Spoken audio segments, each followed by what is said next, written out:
gente tem que falar dessa briga, tá? Porque essa é uma briga importante. A gente já vem avisando que essa briga ia continuar e que a treta tá indo. E quais são os lados da treta? De um lado, Eduardo Bolsonaro representando a família, tá? Buscando mostrar que ele é um sucessor ideal do pai. A família Bolsonaro tá botando ele pra viajar pros Estados Unidos o tempo todo pra mostrar que ele está articulando uma força norte-americana do ponto de vista diplomático, da influência pra derrotar o Xandão aqui. Então ele fica gravando vídeos e ele não esconde, né? Tem um negócio cômico, a gente chegou a mostrar em live aqui, que era Eduardo Bolsonaro. Vocês viram o que aconteceu? Coincidência, né? É uma foto dele, tipo, pendurado na bola do Trump, né? Tipo, olha só o que eu aprontei, né? O que é um tanto quanto ridículo quando você precisa falar que você fez algo só pra todo mundo ver, foi ele, não fui eu, tá vendo? Fui eu.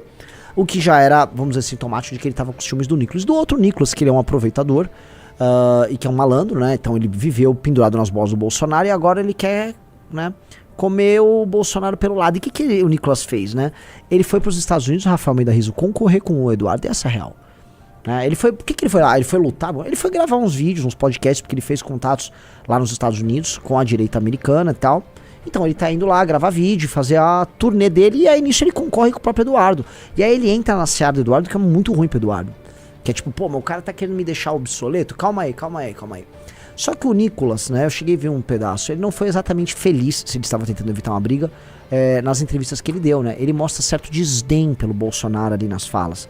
E aí começa a azedar, né? Então vamos ver, porque outras pessoas estão percebendo isso e estão entendendo o que está acontecendo. Uma delas parece ser o Alan dos Santos, então vamos ver o Alan dos Santos falando sobre isso. O Bolsonaro está cedendo para sobreviver. Agora, quando ele se torna inelegível, o que eu esperava, né, dos outros que não concordavam com as decisões do Bolsonaro? Os caras falam assim, caralho, agora mesmo que a gente tem que apoiar o Bolsonaro. Sim. Exato. Agora mesmo que a gente tem que apoiar o Bolsonaro, porque senão o negócio vai ficar feio. Não. Os caras viram nisso uma oportunidade de ficar no lugar do Bolsonaro. Então agora, pô, né?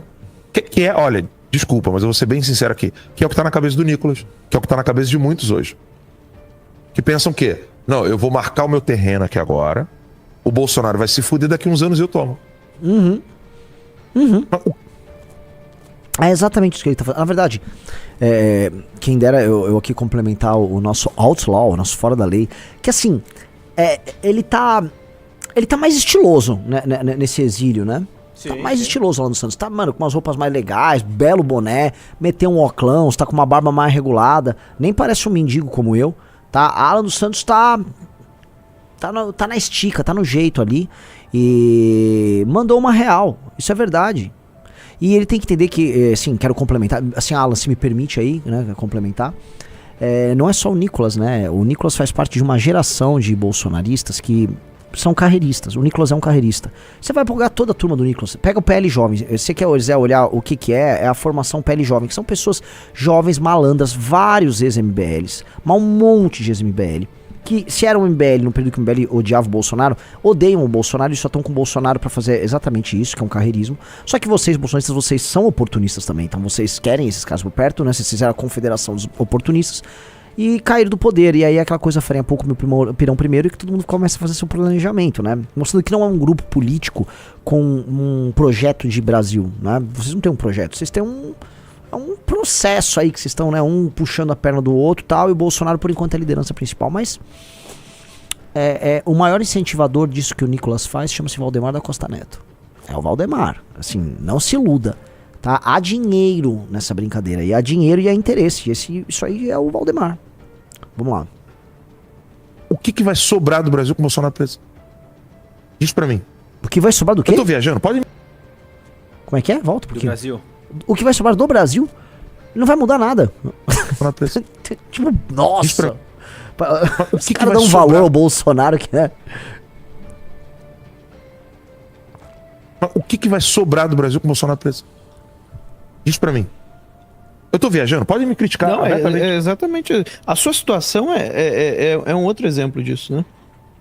Assim, é uma mentalidade tão mesquinha de terceiro mundo. Tá na cara que o Nicolas já se ligou que ele vai ser uma grande liderança no futuro. Óbvio, acho isso maravilhoso. Só que ao invés dele entender que se ele não fizer nada agora, isso afeta o futuro dele, não.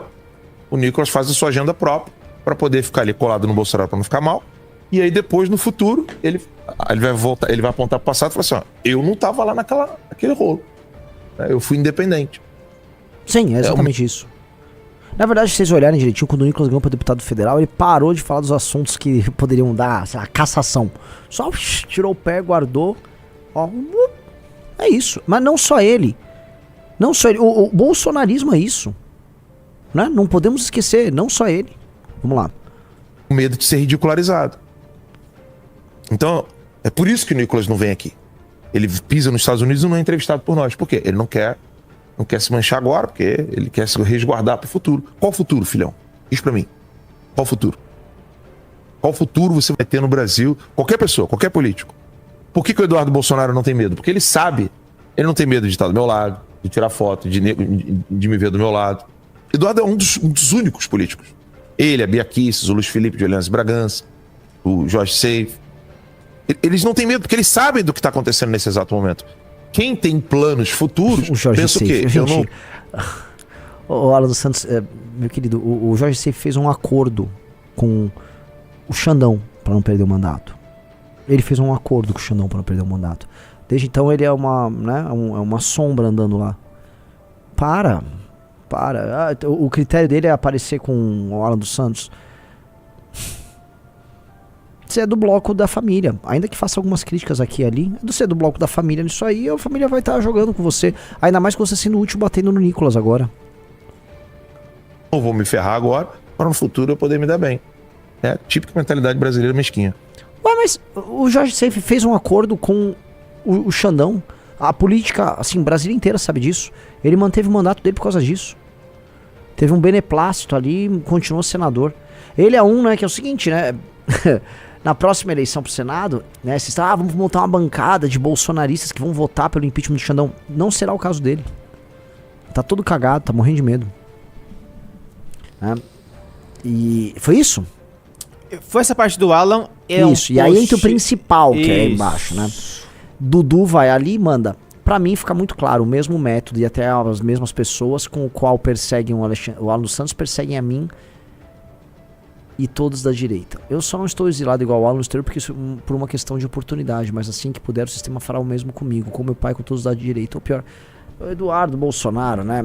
Quando o Mauro Cid, o depoimento dele é bem claro sobre o fato do Eduardo e da Michelle serem dois tarados pelo golpe, né? Então talvez ele tenha falando aí que tenha medo porque ele tenha um pouquinho de culpa no cartório, né? O Eduardo Bolsonaro, por ele, o Brasil tinha tido um golpe mesmo. O pai dele seria hoje o nosso ditador. A gente estava aqui sob a administração do Bolsonaro e estava tudo muito bem, estava tudo funcionando. Alan dos Santos que defendia também um golpe de Estado, né? Ele era um tarado para um golpe de Estado. Tarado, as reuniões dele tinham a casa dele lá tinha reuniões disso aí. Nunca vou me esquecer que era o Alan, né, que sabia a geolocalização minha no dia da operação ilegal que teve contra o MBL em 2020. Né, e ele tava falando, o Renan tá em tal lugar, tá sendo com outra pessoa.